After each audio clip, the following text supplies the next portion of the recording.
Hello, everyone, and welcome to another episode of Conversations. My name is Ashiana, and I am your host.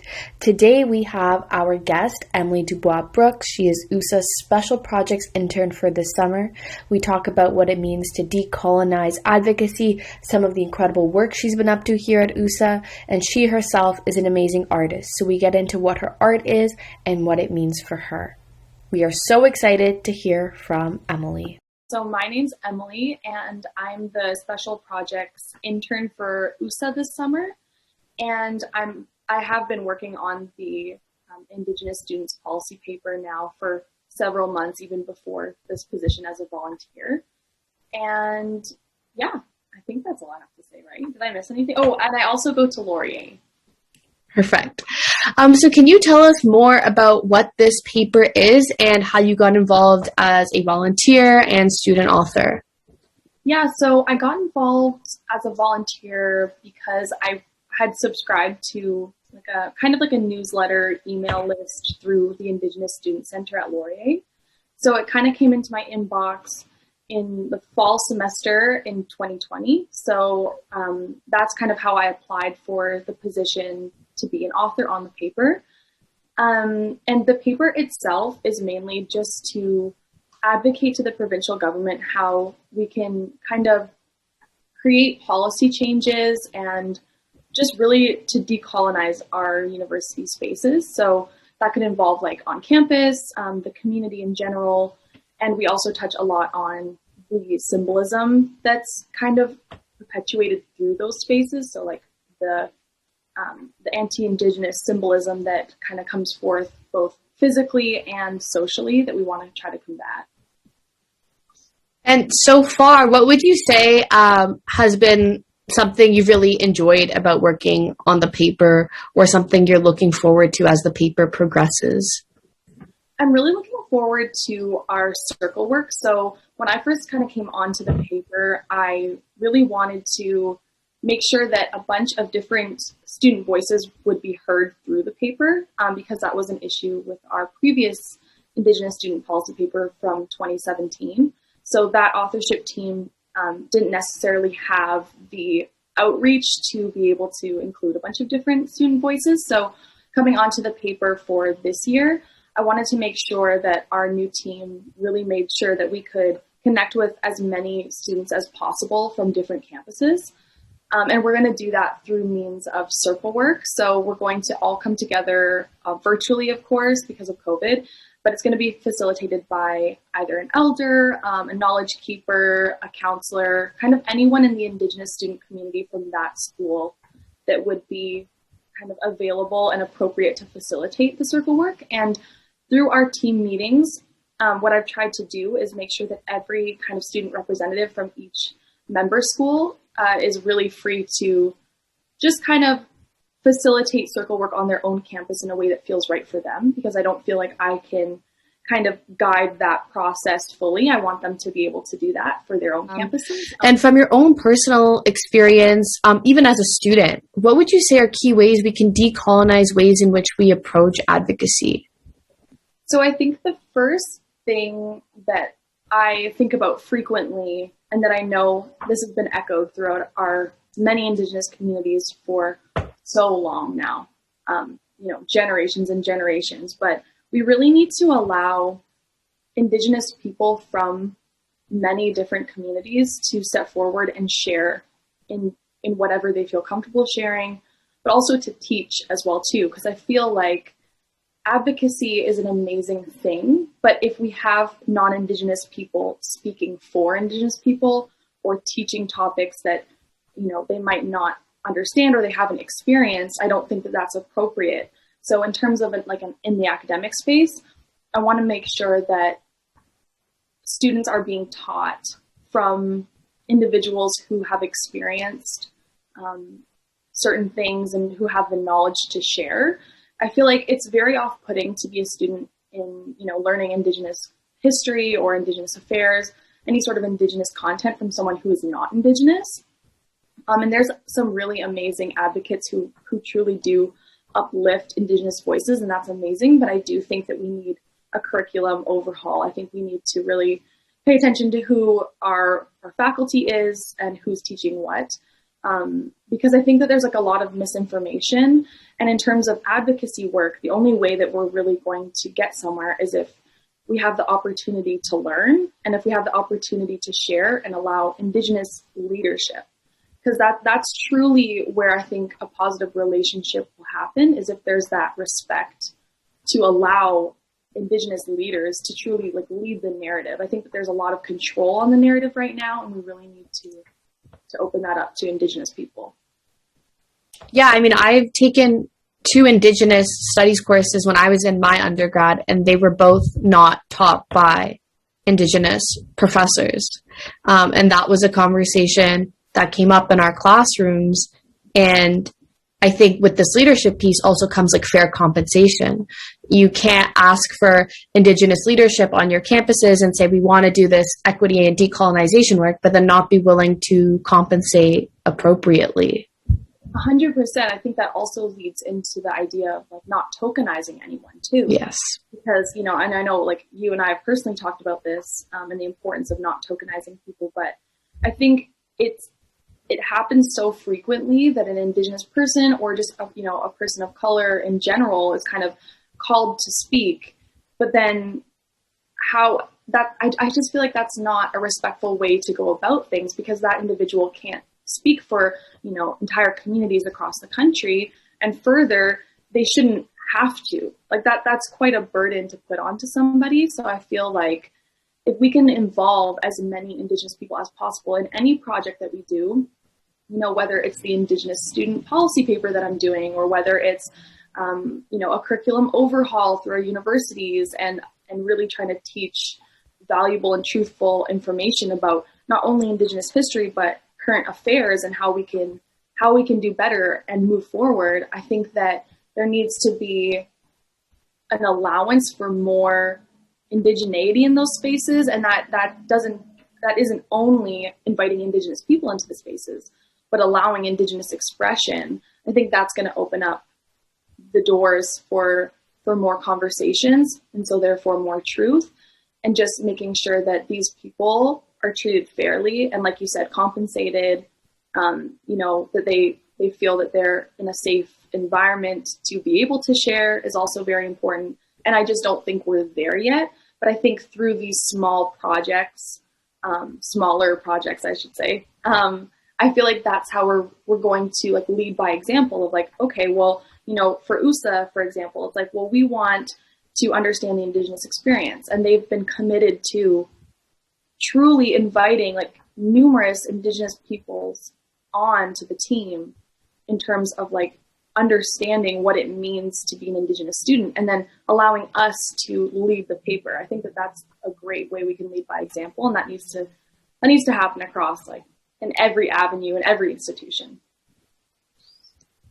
And so you're not only a student leader who's doing a bunch of incredible work and an advocate, but you're also an amazing artist.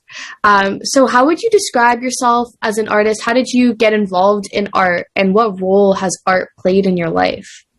Well, thank you, first of all. That's very nice of you. I've been doing art for as long as I can remember, like since I was little, like since I could hold a pencil. Apparently, that's what my parents tell me, that's all I wanted to do. And I've been in art lessons my entire life. I've since gone on to teach art myself. And I think that it is an amazing way to really represent influence. Like I feel like through my art, I really enjoy drawing influential people, in different communities who have a lot to say, a lot of important things to say, and who I believe, promote a lot of amazing change. And I love to draw those individuals because I truly feel like I'm honoring them by doing that, of like, I'm representing these individuals who I think are so impactful in such a positive way for so many different communities. So I really enjoy that. I also really enjoy painting landscapes, mountains, and different sort of more natural scenes. So I feel like those are kind of my two like go-to art forms, I guess, is like to either do kind of a portrait style of people who really have influenced me and influenced communities and our society as a whole, and then also to draw or paint and represent nature. And yeah, I can't even remember the rest of your question. Yeah, I blotted that one out. And what role has art played in your life? I think you did kind of touch on this. And just to add as well, like, I know this might be difficult to answer, but do you have like a favorite art piece that you've created, or one that like sticks out in your mind more than most? Yeah, so I did one that kind of sticks out. There's a couple, I would say, but one that really sticks out in my mind is I drew the main actress. I believe her name was Star. It's been a while since I drew her, but in the Hate You Give, I drew her. I really was incredibly moved by that movie, and I loved her character. I loved her essence as an actress as well too. And I think that it was such a powerful film. It captured me. I think it's something that everyone would benefit from watching. And it was a beautiful art piece. So I really wanted to represent her. And I drew her from the scene of her. She was actually in, I think, her like school bathroom, and she's looking in the mirror back at herself. So the photo that I chose was actually her mirrored. So that was challenging. I had to like draw her Nike symbol on her shirt, like mirrored and stuff. But I thought that was really powerful because she was going through a real transformational moment of like understanding herself as a young woman, as a young Black woman, and as someone who is kind of like coming into her own, and also struggling with a lot of things that she had experienced prior to that scene. I just think that's a very transformational scene. So I like to draw things like that I think are going to kind of, invoke an emotion in people, or like really represent something symbolic in something that's like maybe a movie or a film. But then also, like, I like to draw other people. Like I've drawn Dave Chappelle, who like I really was influenced by, especially recently. I mean, through just following his career as not only like a comedian, but an advocate for the Black community, I think has been like a really beautiful process to watch, and to support him as a Black man, and not support kind of an institution, or like, something that kind of was almost like not properly representing him as an artist, and not properly compensating him as an artist. Like, to see him break away from that, and to see him like, just truly influence individuals with just his voice. Like, I drew a picture of him, and I titled it something like the modern day thinker, or something like that. I drew him like his like classic stance is to like be sitting on a stool, like smoking a cigarette. And I drew him like that, kind of like looking at his hand, almost like it was from a scene where he was pondering what he was saying, and he was saying something very important and very heavy on his heart.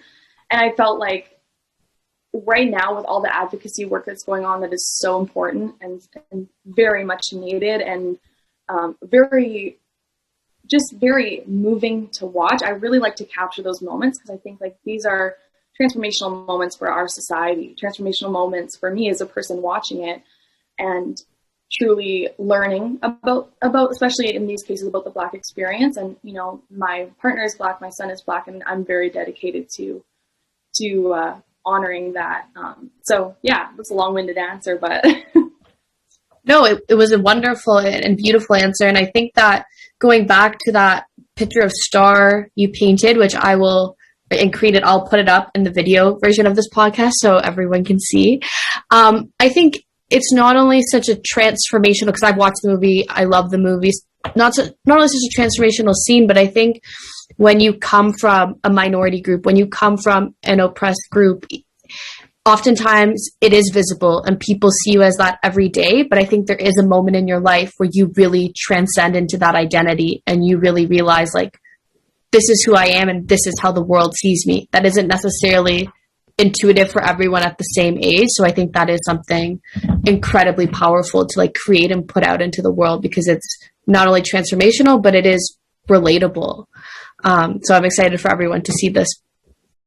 that's really interesting that you say that too. And this is why I like to create art, because I am still learning my own identity. And as someone who, obviously I'm a white passing person, to most people, and it's like, I grew up, not really being connected to my indigeneity all that much. And like, I'm still learning about what that means for me and how I can get more connected. So it's really interesting for me to like kind of maybe depict a scene that's really important to me or just really was impactful for me. And then to hear what other people have to say about it that have a different life experience, but that can also relate or like feel impacted by that same scene. It's really cool. And would you say art is healing? Because I think we've talked about how powerful art is, but on the flip side, like, would you say you find personally art healing, like looking at art, creating art? Yeah. So on July 1st, I went to a vigil, and this is what I first thought in my mind when I saw, when I heard this question, or just kind of pondered what it meant for me and what art meant for me. I went to a vigil to honor those who had passed in the residential schools, especially, and those who have survived as well too. Really just to honor our indigeneity and just to reflect on those lives lost and the pain that it's caused people in our community and that's still faced today through intergenerational trauma. And for me to go to a vigil and to see dancing, traditional dancing and traditional drumming, and to see just Indigenous people all in one space, for me, that was very powerful. And I actually was brought to tears during that vigil at one point because I saw an elder and then a younger Indigenous woman embracing, and they were both very emotional during it. And I remember thinking to myself, like, I need to recreate this moment. I don't know how. I need to draw them embracing, or I need to paint them embracing. And since then, it's like had the wheels turning. And I feel like that's why, to me, art is healing, is because when you experience such a raw moment and an emotional moment, where you see two people come together, and it's just such a beautiful thing. And I think to recreate that is something that I really strive to do. And then to be able to represent that and share it, so that I'm not the only one that got to see that experience, but that it almost becomes like a stamp in time of like, you can reference this moment, and anyone can reference this moment whenever they want, and kind of feel those feelings and feel that embrace, even though they weren't in that moment. And I think that, I look up to Indigenous artists so much, and I still know I have a lot to learn in terms of like Indigenous art styles, but just as an individual who really loves nature and loves to represent the earth as well, I think that can be really grounding to represent the earth in that way, and it's a way for me to kind of give thanks, I guess. I think that's so beautiful, especially what you said about that like stamp in time. So much about like human experience is like sharing different experiences and experiencing emotions. So for you to be able to translate that for people, sharing joy, sharing these raw moments, sharing sadness, I think it's something that like keeps us all together. So as we're talking about art, you've kind of integrated that into a personal project you're working on here at USA. So why don't you tell us what this project is and why you decided to start it? Yeah, so I decided to start a lookbook / magazine. It's actually untitled so far, because I'm still kind of working on that creative bit. But I decided to start a lookbook because I wanted a way to be able to shout out Indigenous artists across Ontario at many of our member schools. And I wanted to do that because as an artist, like, I love seeing other people's art. I love supporting other artists. And I think that today is such a big way we can support people is through social media. And I think, or whether it's you have your own website or you use an art Instagram like I do. I'm currently working on a website, but in any way you share your art digitally, I think it has such a wide reach. So I thought, why not create a lookbook where we can include whatever it is that any Indigenous student wants to include, whether it is a picture of their art or whether it's a picture of them creating or whatever they decide to share, so that people can see that and support it further. And also, like I said, art to me is a stamp in time. And I think unifying a group of Indigenous student artists together through this is going to be such a rewarding and beautiful thing, to be able to hold a magazine that you've contributed to and that a bunch of other people have contributed to, and then to be able to see their art and to be able to feel those emotions, I think is going to be really amazing. And so there's no kind of rules for the lookbook or magazine. It's basically just whatever they want to share. But the main reason I'm doing it is just so that they can provide some information of how folks can support them further, so that we can share it on USA's platform. And I think, like, in a broader sense, more visibility and representation of Indigenous people in general, and of our culture, of our art, of our, of just even our existence, and of current Indigenous affairs and history needs to be represented. So I'm hoping that this is kind of like a domino effect of, like, I know how important visibility is, and I know the feelings and the positivity that come with it as an Indigenous person, but also how amazing it would be to feel unified within our communities, in our Indigenous, or in our academic spaces, sorry. So I feel like creating something like that, I'm hoping one day will inspire campuses across Ontario, Canada, wherever, to be able to represent Indigenous art, and to represent it with pride. And I think that's part of breaking down those barriers for Indigenous people in the academic space. Like I said before, there's so many symbolic barriers, or so many physical, like visible symbolic barriers. And I think that really honoring Indigenous people in the space, and honoring, like, their talents and how intersectional we all are and how unique we are, and really being able to bring that forward is going to be awesome. And I hope one day that happens. Or just, like, what it would mean to you, like, as a student, as an Indigenous student, to see your art, Indigenous art, up in these academic institutions that are inherently colonial institutions. Yeah. So I think that it would, as of right now, and I wrote this a bit in my blog post because I think it's a really important message to get out there. But as of right now, you're seeing this across Canada, but I'll just speak on Laurier, because obviously that's where I'm at. But Wilfrid Laurier, as kind of a historic figure, had a hand in quite a few racist acts against Indigenous communities that were obviously extremely harmful. And it's difficult as a student you almost feel like you have to divide yourself a little bit. It's like you either go to the institution and you fully immerse yourself into the campus culture and the academic culture, or you will feel negatively towards your institution. If it's almost like you'll feel negatively towards your institution if you don't shut down those feelings of disappointment.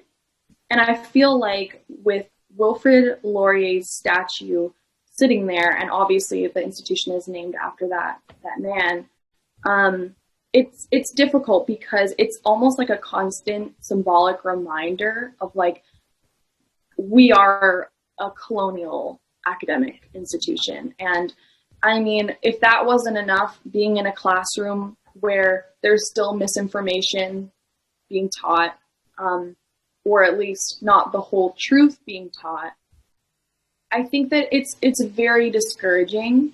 And not only do we need to tear down those physical and social barriers, but we also need to replace those messages with something that's going to move us forward, that's welcoming, that's going to enforce that we aren't just a colonial institution. Like, we are filled with Indigenous students, Indigenous truth, that our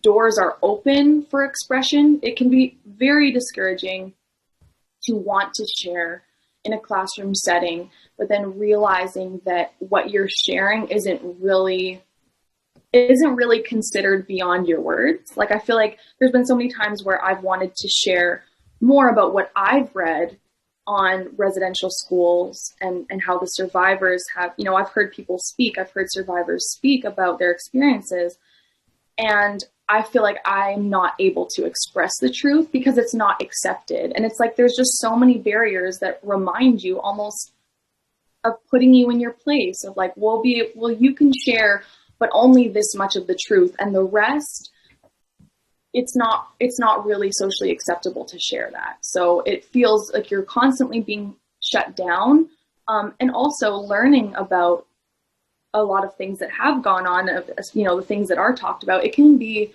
a very emotional experience. I've sat in lectures and cried. I've sat in lectures and spoke up at the front of lectures about, trying to express the current affairs that happen in Canada. I think that the way we acknowledge Indigenous affairs is very much in a past tense manner, but that's not really the truth of it. The truth of it is that there's still so many injustices. There's still missing and murdered Indigenous women whose files are ignored and neglected. There's still so many instances of racism, not only on our campus, but in our society. It's perpetuated through all of these avenues. And I think that, I was really inspired by our scholar who used to be at Laurier as a researcher, I believe, and her name is Kathleen Absalon King. I hope I'm saying that right, but I've referenced her a lot in my work, both in school and then in my blog with USA as well too. She really inspired me because she expressed what it was like to be a researcher in this space and about how harmful it is, and the fact that it's actually so harmful as an Indigenous person to have to do research in a colonialized way, in a colonialized environment, that you have to escape that environment, or I guess leave that environment, in order to heal, in order to feel like yourself again. And that really touched me because although I haven't been in a research setting at the university, I've only done most of my undergrad now, I think that's really telling, and we need to listen to people who are behind the scenes doing research, who are really the heart and soul of our institutions. I mean, those who research and who teach are what drives our next generation in so many ways. And it's not that people aren't interested in what's going on, but it's that they don't have any opportunity to learn, and they don't have any opportunity to enjoy, to observe, and to appreciate Indigenous culture.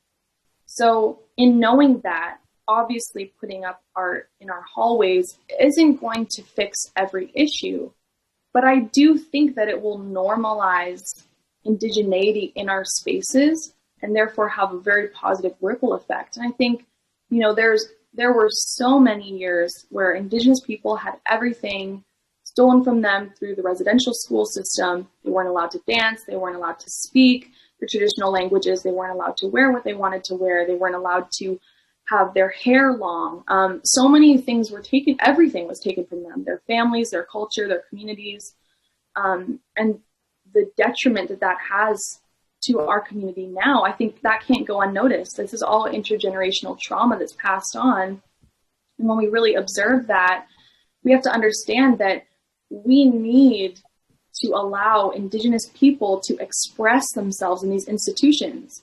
We can't keep perpetuating that narrative of like, well, you can only be a palatable Indigenous person. We need to make sure that our institution is a safe space for expression. And I think that's how we're going to move forward in terms of how we feel as students. I think that walking into an institution where you see Indigenous representation is going to be so valuable, rather than where we're at now, where you can't walk through the doors of your institution without having a statue of an individual that was so harmful to your community as your first impression. I mean, every day you have to enter into this space, and you can only imagine how that may oppress student voices that could otherwise support such positive change and healing. So that's where I'm coming from in terms of, how art in our hallways in any institution would be so important. And I also think in doing that, it would be very important for institutions to support and compensate these students. That's a way for them to show, we value you, we value your voice, your expression, your culture. It's very welcoming. It's very, it would be definitely a step towards healing, I think, for moving forward for the future. Street, which is one small change that or huge change, right? A symbolic change that has to be made. And like you said, hopefully this is a ripple effect where there are other harmful symbolic names and institutions, that those are also changed and show that they're not acceptable. Because like you said, when you're entering an academic institution and your first interaction is Laurier or another historical figure, a person that has been harmful to your community, it's like, no matter what is happening in the classroom, even if you have a great professor or understanding classmates who want to listen to you from an institutional standpoint, as soon as you walk in, it's like, well, this is still a colonial institution, when really it should be a place of learning and unlearning. And like you said, expression. Yeah. And so, I think you touched on this a bit again, but for both your personal project, and I've asked some of our past guests this, as the new year new year for students in September begins, what are some of your hopes? Because hopefully this year looks a little different than the past year, and you will have done some really, really cool and incredible things by the end of this summer and be continuing those into September. So yeah, just what are some of your hopes going forward? Yeah, so I hope that my work with USA doesn't end here with this internship, mainly because I feel like I am in a very safe space for me to be open and to create change. And I feel like, everyone surrounding this institution is very, very much so open to change, very much so embracing of that idea of learning and unlearning and supporting Indigenous voices, and it feels very like a very healthy, positive environment. So I hope that my time with USA isn't done. After this internship, of course, the paper will be published in the fall, so I'll still have that work to do there. But I'm also hoping that I live across the country right now. I'm attending Laurier virtually, and when I go back to graduate, which will be in this next academic year, my biggest hope is that I can walk through the doors of Laurier and I can see an Indigenous art piece hanging up or displayed in some way. And I don't care if it's one or whatever. I hope I see something that makes me feel welcomed back onto the campus. And our Indigenous Student Center is absolutely amazing. I feel so grateful for our Indigenous Student Center. We are truly blessed with an amazing team through that center.